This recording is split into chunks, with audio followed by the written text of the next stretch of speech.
आमे पूर्व वीडियो रे पढ़ी प्राणी बा मनुष्यर परिपाक विभाग विषय रे परिपाक विभाग अंग गुड़िक मुझे बर्तमान ये भाग रे आमे से अंग गुड़िक विषय पढ़ा से अंग गुड़िक केमती परिपाक क्रिया रे साहाय्य करती भूमिका कौन ग्रहण करती।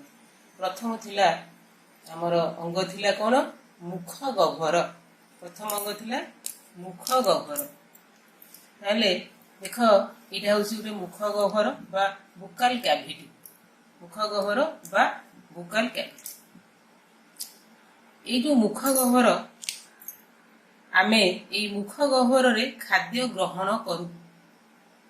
मुख गह्वर कहले आमे क्या बुझू आमर जो पाटी रहा मोरे पाटी की आमे मुख गह्वर बोली कहू बुझू। आमर पाटी भितर कौन कौन अच्छी दांत अच्छी जीभ अच्छी आ किछि पाचक रस ग्रंथि रही पाटी भितर बा मुख गह्वर भितर। प्रथमे दांत कथा देखिबा। आम पाटी भितर सबुठु अधिक 32 दांत थाए। दांतर आकार भिन्न भिन्न आकार अनुसार कार्य मध्य भिन्न भिन्न। दांतर काम है खाद्य को चोबेकी छोट छोट करवा। तापर पढ़िबा जीभ। जीभ मुख गह्वर भीतर पटे थाए। पाटी भितर खाद्य को एपट सेपट करी दांत को चोबेबारे साहाय्य करे। ता सहित जीभ मध्य खाद्य को गिळिबारे साहाय्य करे।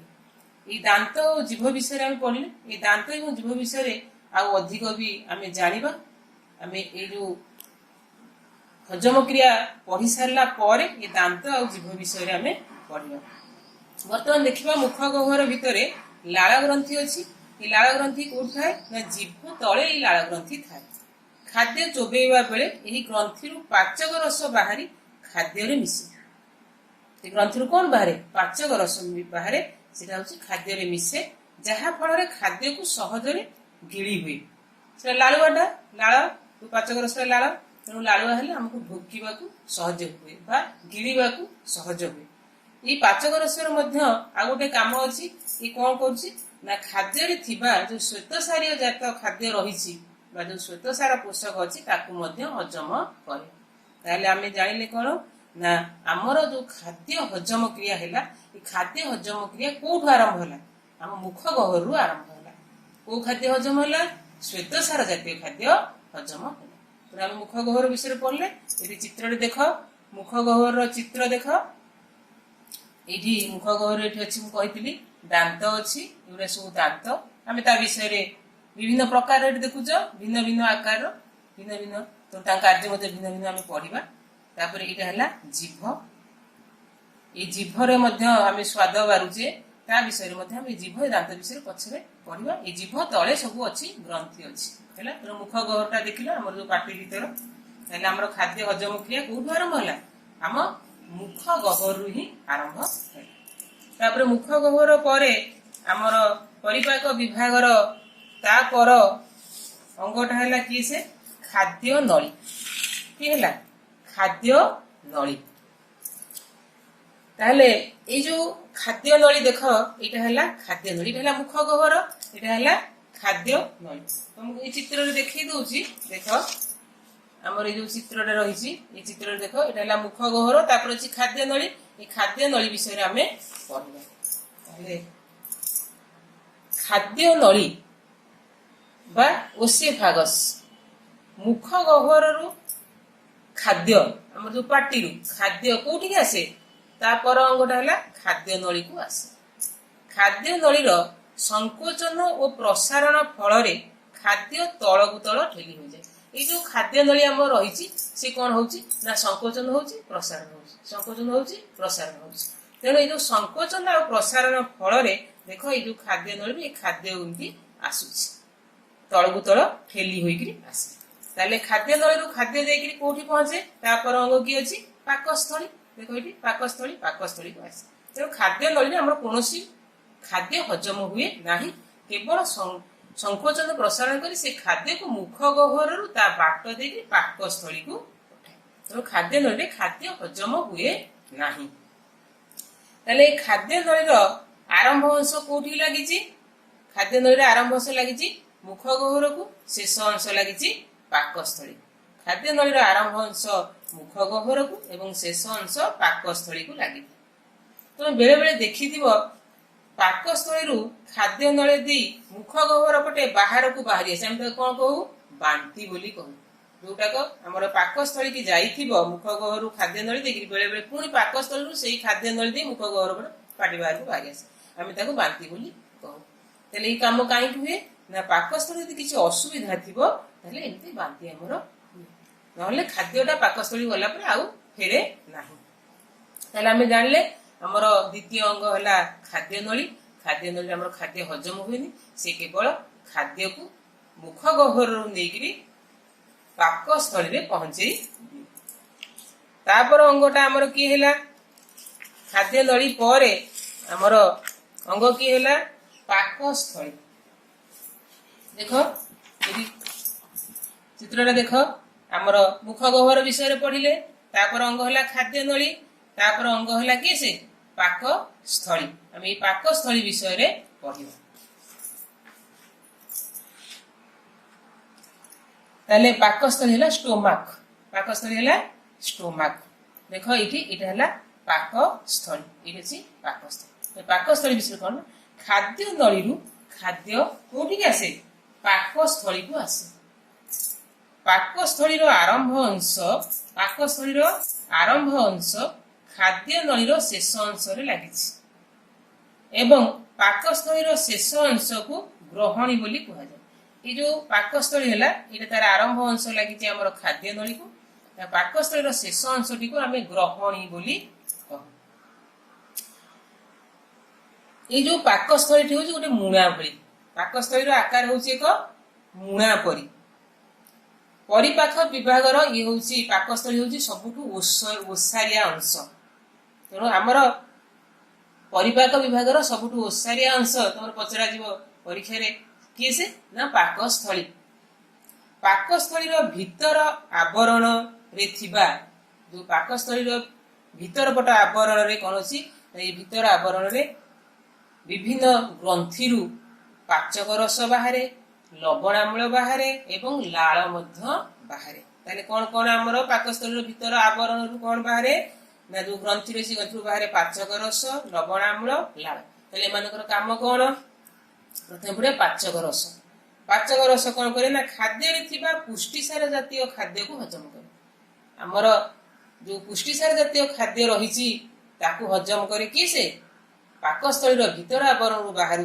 पाचक रस आम श्वेतसार खाद्य हजम हो जाए मुख गह्वर हजम है पुष्टिसार जातीय खाद्य तापर आउ कौन बाहर ना लवणाम्ल बाहर ताले खाद्य थिबा आम जो खाद्य सब खाऊँ बेले बेले से खाद्यर सब बैक्टेरिया रही जाता से खाद्यर जो बैक्टेरिया थाए ताकू ये जो लवणाम्ल बाहर से ताकू मारी दिए ता सहित आ लवणाम्ल काम कौन ना पाकस्थली मध्य अम्ल सृष्टि करे पाकस्थली मध्य कौन सृष्टि करे अम्ल सृष्टि करे जहाँकि पाचक रस को खाद्य हजम कर साहाय्य करे पाचक रस को खाद्य हजम करे पुष्टिसार जातीय खाद्य हजम करे तेणु ये जो खाद्य हजम कर साहाय्य करे किए से ना गोटे अम्ल सृष्टि हुए से सृष्टि करे किए से लवणाम्ल ये दुईटी काम रहा गोटे है खाद्य जो बैक्टेरिया थाए ताकू मारी दिए द्वितीय कौन करे ना आमर अम्ल सृष्टि करे जे कि पाचक रस जो पुष्टिसार जातीय खाद्य हजम कर साहाय्य करे आउ कौन हुए ना आउ कौन बाहर लाल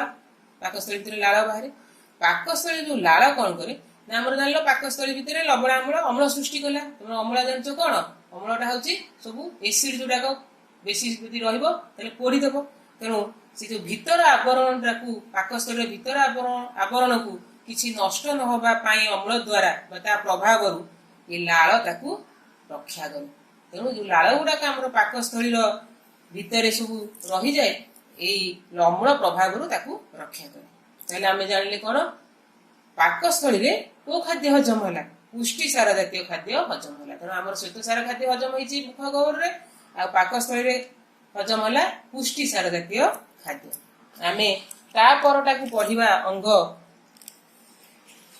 ग्रहणी कौन पढ़ा ग्रहणी पाकस्थली शेष अंश को ग्रहणी कहते ड्यूडेनम ताले ପାକସ୍ଥଳୀର ପରବର୍ତ୍ତୀ ଅଂଶଟି ହେଲା ଗ୍ରହଣୀ। ପରବର୍ତ୍ତୀ ଅଂଶଟି ହେଲା ଗ୍ରହଣୀ। ଆମ ପେଟର ଉପର ଡାହାଣ ପଟରେ, ଉପରର ଆମ ପେଟର ଉପର ଏବଂ ଡାହାଣ ପଟରେ ଗୋଟେ ଗ୍ରନ୍ଥି ଅଛି, ସବୁଠୁ ବଡ ଗ୍ରନ୍ଥି ଆମ ଶରୀର ଅଛି, ତା ନାଁ ହେଲା ଯକୃତ। ତା ନାଁ ହେଲା କଣ? ଯକୃତ। ଦେଖ ଏଇଟା ହେଲା ଯକୃତ। ଏଇ ଯୋଉ ବଡ ଗ୍ରନ୍ଥିଟା ଦେଖୁଛ ସେ ହେଲା ଯକୃତ। ଆମ ଶରୀରର ସବୁଠୁ ବଡ ଗ୍ରନ୍ଥି କିଏ? ସେ ଯକୃତ। କୋଉଠି ଥାଏ? ନା ଆମ ପେଟର ଉପର ଡାହାଣ ପଟରେ ଥାଏ। ଏଇ ଯକୃତରେ କଣ ହୁଏ? ନା ପିତ୍ତ ରସ ତିଆରି ହୁଏ। ଏଇ ପିତ୍ତ ରସ ଆସିକି କୋଉଠି ରୁହେ? ନା ପିତ୍ତ କୋଷରେ ରୁହେ। ଏଇ ଗୋଟେ ପିତ୍ତ କୋଷ ଅଛି, ପିତ୍ତ କୋଷରେ ଆସିକି ରୁହେ। ତେଣୁ ଯକୃତ ହେଲା ଆମର ଗ୍ରନ୍ଥି। ଏଇ ଗ୍ରନ୍ଥିରୁ ପିତ୍ତ ରସ ନିଗ୍ରତ ହେଲା ବା ତିଆରି ହେଲା, ସେ ଆସି କୋଉଠି ରହିଲା? ପିତ୍ତ କୋଷରେ ରହିଲା, ସଞ୍ଚିତ ହେଇକି ରୁହେ।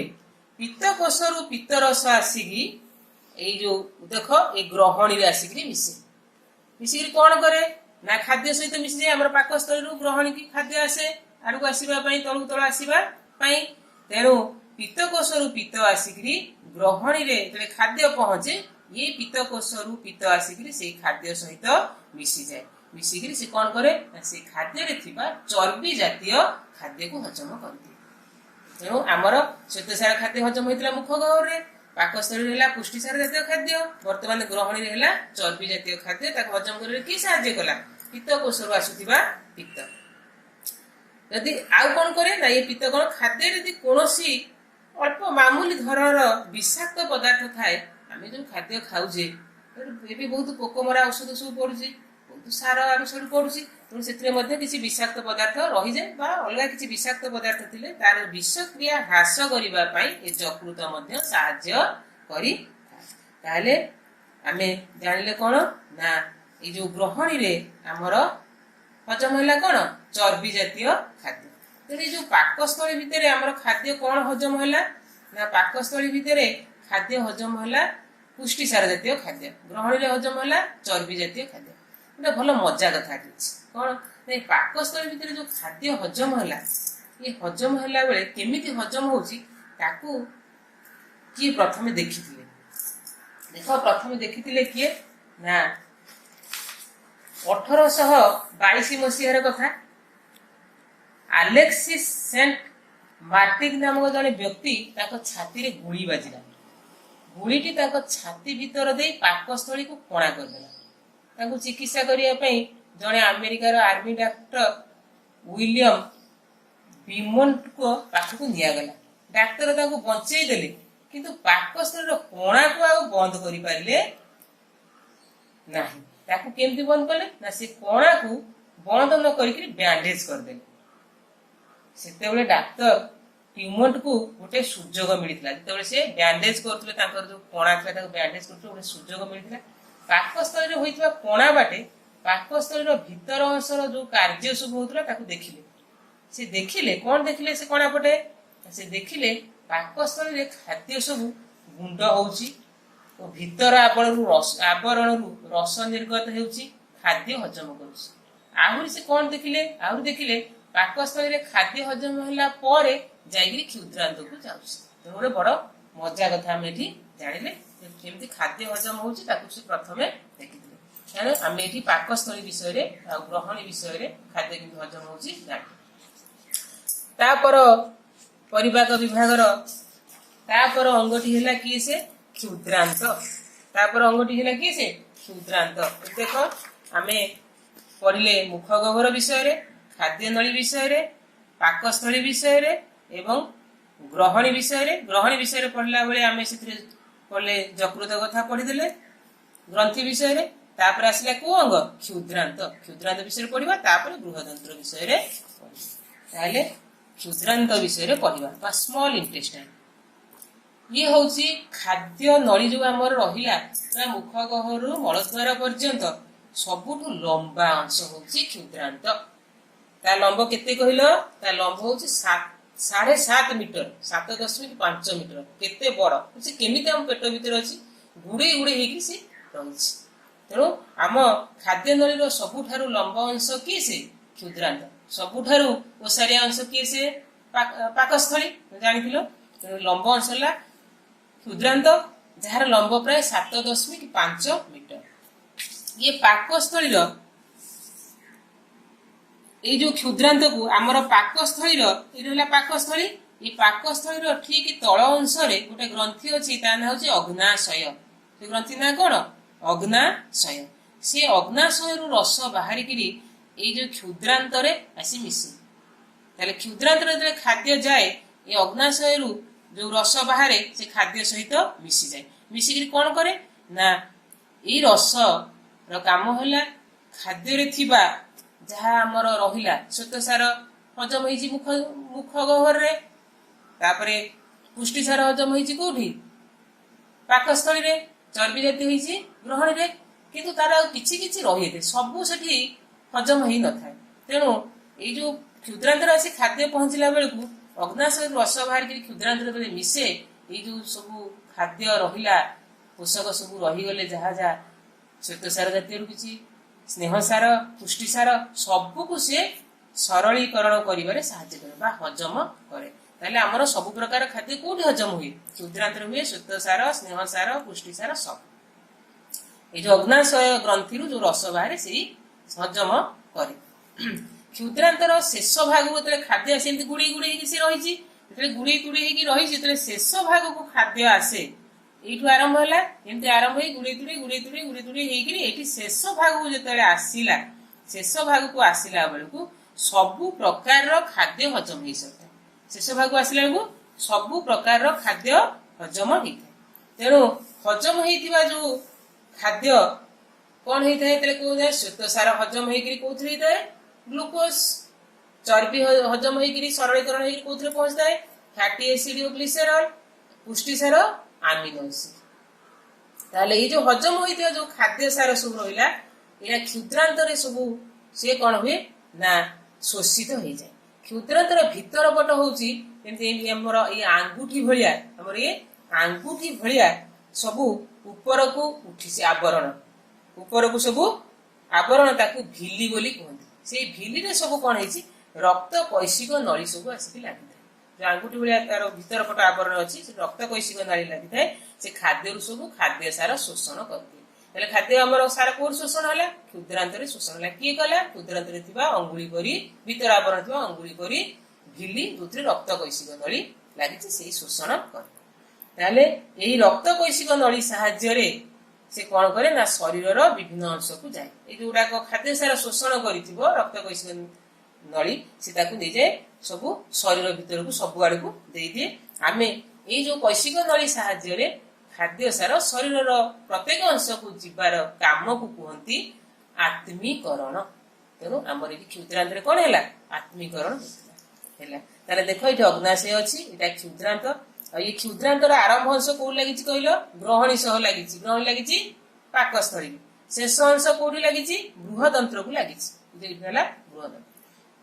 तेणु ये सब खाद्य सार आमर क्षुद्रांत सब शोषित हो गला जो खाद्य क्षुद्रांत शोषण नहला शोषित नहला किंबा हजम न होकी रही जाए कौटी जाए तापर अंग कि से बृहदंत्र को जाए। आम ए पढ़ा बृहदंत्र विषय आम पढ़ा देख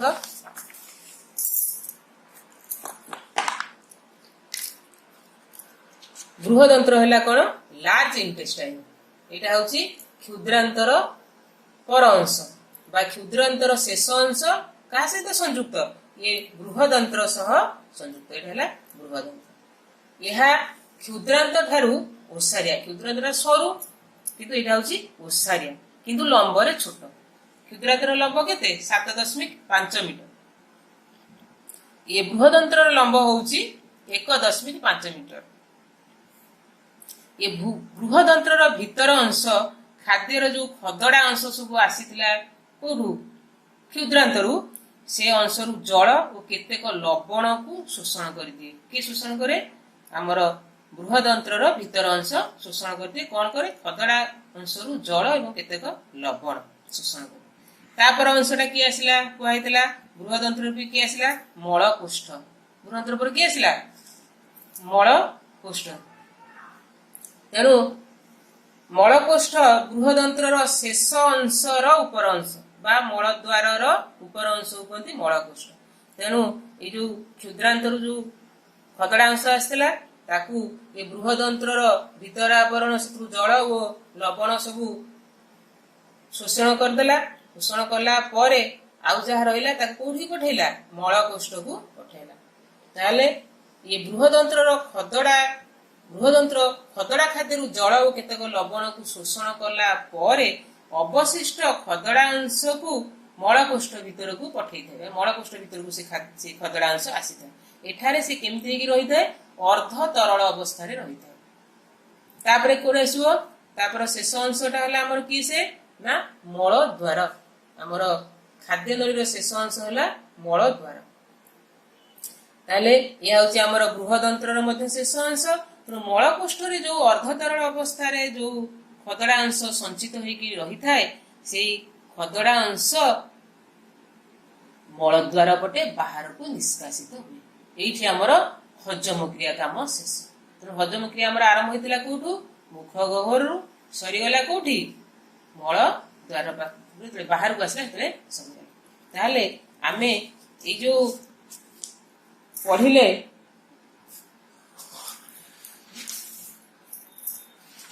आमे जो पढ़िले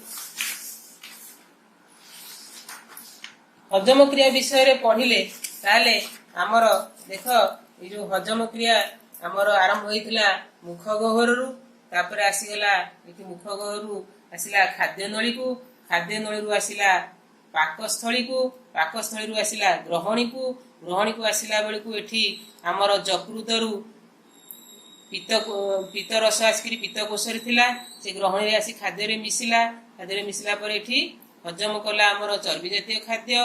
तापर आसिला कोठी की ना क्षुद्रांत रे आसिला बेले ये जो ग्रहणी क्षुद्रांत को आसिला एठी गोटे अछि आमर पाकस्थली रो तळे गोटे अछि ग्रंथि अछि अग्नाशय। से अग्नाशय रु रस आसिकी क्षुद्रांत रे मिसिला। क्षुद्रांतर जो खाद्य रे जहाँ सब अवशिष्ट हजम होइतिला श्वेतसार स्नेहसार पुष्टिसार चर्बी जहाँ हजम होइतिला सबू से रस एठी क्षुद्रांत रे हजम कला।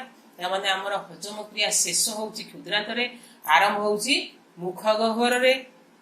तापरे खाद्य हजम होला परे तार जो खाद्य सार बा सारांश आमर ई क्षुद्रांतर भीतर अंश रे जो भिली भली आंगुठी भली जो रहिची से रक्तकैशिक नली रहिची से रक्तकैशिक नली सब सारांश को देगला टाणी देगला देगिरी शरीर सब आड़ को देला। तापर जो गुराक हजम नहला बा खदड़ा अंश से कोठी के आसिला बृहदंत्र को आसिला। बृहदंत्र से कोन कला खदड़ा अंश रु किछि जल एवं लवण शोषिक देला ता भीतर अंश। तापर से पठे देला कोठी आ अवशिष्ट को पठे देला मलकोष्ठ को। मलकोष्ठ रे से खदड़ा अंश गुडी को अर्ध तरल अवस्था रे रहिला। तापर मल द्वार पटे निष्कासित हैला। आमर हजम क्रिया एठी शेष हे गला। मुख गह्वर रु आरंभ होई कि आमर सरीगला कोठी मल द्वार पटे बाहर को बाहरला सरीगला। ताले ए जो सरीला आमर होला ना आमे खाद्य ग्रहण कलु खाद्य हजम कलु खाद्य शोषण कलु आत्मीकरण कलु एवं निष्कासित मध्य कलु। तेणु से गुड़ाक आमे वर्तमान पढ़िबा से जो सोपान गुड़िक आमर रहिला खाद्य हजमर सोपान गुड़िक आमे ताकू देखिदबा। देख जो मनुष्य परिपाक क्रियार मुख्य सोपान सब कौन होला। प्रथम सोपान है कौन खाद्य ग्रहण। तापर सोपान है खाद्य हजम। तापर सोपान है शोषण बा खाद्य सार जो आमर से शोषिला रक्तकैशिक नली। तापरे आत्मीकरण। आत्मीकरण माने खाद्य सार को शरीर विभिन्न अंश को पठेबा कहते आत्मीकरण है। तापरे निष्कासन कौन है निष्कासन तो अदरकारी पदार्थ शरीर बाहर को बाहर। तो ये पांचटी सोपान आमर परिपाक मनुष्यर परिपाक क्रिया सरुची। तो प्रथम सोपान है कौन खाद्य ग्रहण। खाद्य ग्रहण कौटी है मुख गह्वर बा पाटी। तापर है कौन खाद्य हजम। ताले खाद्य हजम कौटी है ना मुख गह्वर रे पाकस्थली रे ग्रहणी रे क्षुद्रांत रे। ताले मुख गह्वर रे को खाद्य हजम होइछि श्वेतसार हजम होइछि खाद्य किए करिछि पाचक रस जोटा का आमर रहिछि जीभ तळे जो ग्रंथि रु बाहरिछि। तापरे कि कोठ हजम होला पाकस्थली रे होला। पाकस्थली को प्रकार खाद्य हजम होला पुष्टिसार जातीय खाद्य हजम कला ता की कला से पाचक रस कला। तापरे ग्रहणी रे मध्ये खाद्य हजम होइछि को प्रकार खाद्य चर्बी जातीय खाद्य ताकू किए हजम करछि ना आमर जो पित्तकोश जो पित्त रस आसिला से हजम कला।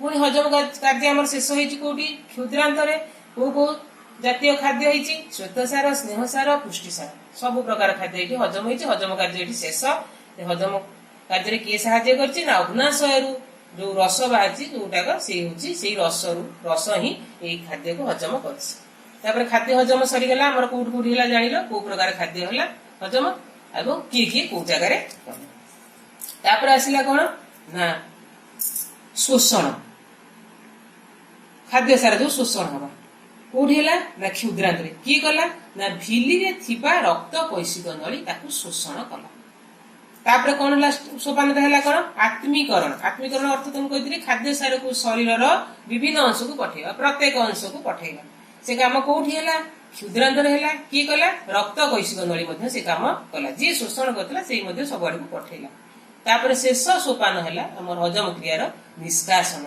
निष्कासन किए कला मलद्वार तेणु निष्कासन जान अदरकारी पदार्थ शरीर बाहर को आस तो यही भाव में आमर यही 5टी सोपान देकरी आमर मनुष्यर परिपाक क्रिया शेष है तेणु आम परिपाक क्रिया मनुष्यर परिपाक क्रिया विषय में पढ़िले केवल कौटा रहीगला दांत और जीभ विषय में पढ़िले परिपाक क्रिया भूमिका कौन आम यही परिपाक विभाग में दांत एवं जीभर भूमिका कौन आमे ताकू या पर वीडियो रे पढ़िबा।